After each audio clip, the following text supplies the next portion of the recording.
Along the road, migrants walk near the steel fence that marks the border between the United States and Mexico at Sasabe, Arizona. They've already walked 9 miles into the U.S. to get to this camp in Sasabe.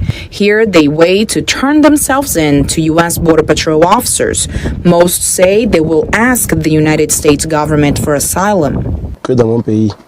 In my country in Africa, things are not going well. That is why I decided to come to the United States. The migrants describe their journey to the U.S. as dangerous.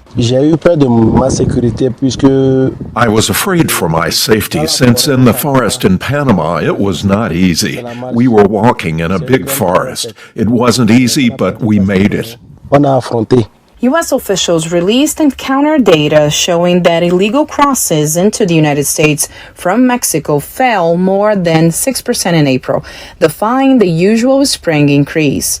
U.S. Customs and Border Protection says it encountered nearly 129,000 migrants between ports of entry along the southwest border. That's down from about 137,000 in March and nearly half of December's 250,000. The U.S. government has largely attributed the decline in encounters to more enforcement in Mexico. Migrants are still coming from different parts of the world. There's a lot of migration that we're seeing from West Africa. So these generally are languages and cultures that we're not familiar with, languages and cultures that the other migrants are not familiar with. So that's always going to be a bit of a challenge. But even with the lower figures, CBP officials say smugglers push migrants to the most isolated areas, like this one in the Tucson sector in Arizona. We have to get out to these very remote areas that don't have necessarily paved roads to get to.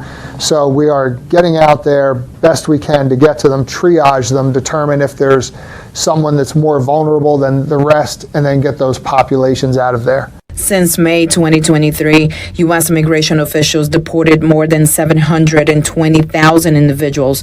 The majority had illegally crossed the southwest border.